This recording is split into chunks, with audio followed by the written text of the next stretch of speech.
Pedro, a gente viu um movimento, né, uma grande volatilidade em relação ao petróleo nas últimas semanas, principalmente com a queda que acabou acontecendo diante de uma tensão em relação a uma possível crise ali do setor bancário, que acabou realmente ali depois não se desenrolando conforme havia aquela aversão no começo, e aí o barril acabou caindo. Esse movimento aí vem justamente para voltar aí o patamar do petróleo nesta casa dos $80, enfim, mas tem muita gente já com uma perspectiva de que o barril possa chegar a passar dos $100 ou chegar ali naquele patamar, não o que a gente viu anteriormente, que chegou a passar dos $122 o barril, mas nesse patamar dos $100. Acho que essa é uma das grandes preocupações, principalmente que tem feito aí o mercado ficar atento em relação a toda a pressão inflacionária.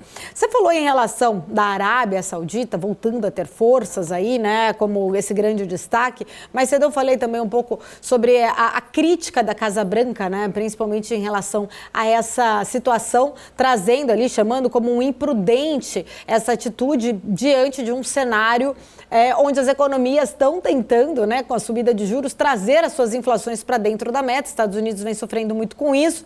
Eu queria entender a sua visão, qual que seria? Estados Unidos, a gente já viu que no ano passado, final do ano passado, inclusive, já teve uma leve reaproximação com Venezuela. Venezuela, que é a maior reserva, inclusive, de petróleo do mundo. Como que você enxerga essa possibilidade da gente ter, de um lado, essa tríplice ali, mais do Oriente, entre Arábia Saudita, China e Rússia, e Estados Unidos tendo que, de repente, recorrer aí à Venezuela como uma alternativa para não ficar na mão aí do preço ditado aí pelo cartel? Olha, Paulo, sem dúvida, o presidente Biden e os Estados Unidos colocaram também numa sinuca de bico.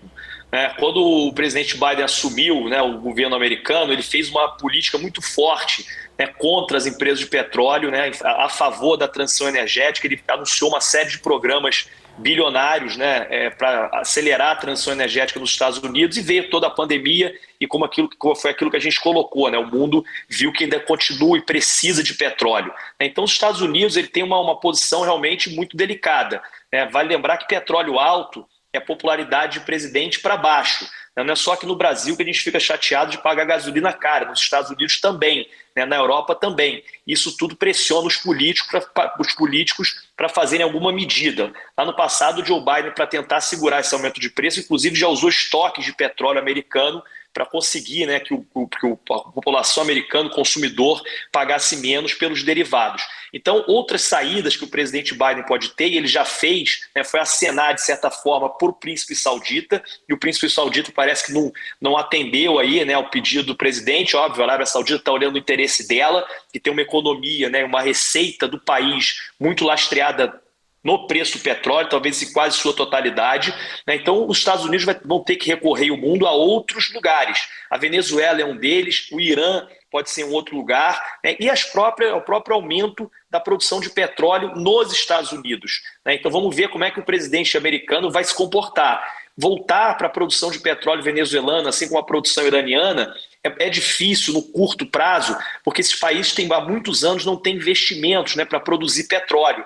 O petróleo venezuelano, apesar de ser a maior reserva do mundo, é um petróleo muito caro de ser extraído, é um petróleo pesado, precisa de muito diluente para tirar esse petróleo de lá, e os campos da Venezuela estão largados, estão abandonados há muitos anos em razão desses embargos. Então não é um fusível, um interruptor de on e off. Isso tem uma certa morosidade de tempo. Mas, de qualquer forma, eu concordo com você. Eu acho que os Estados Unidos vão ter que olhar para outros lugares e tentar aumentar a produção de petróleo, que não da OPEP, dessa tríplice aliança que você colocou, para conseguir tirar um pouco de poder dos árabes e da Arábia Saudita na oferta de petróleo global. Mas vale a gente lembrar que a Venezuela também é parte da OPEP. Então eu não sei qual vai ser a estratégia do governo americano para conseguir tirar aí a Venezuela, jogar a Venezuela para o lado dos Estados Unidos e não para o lado do Mohammed bin Salman.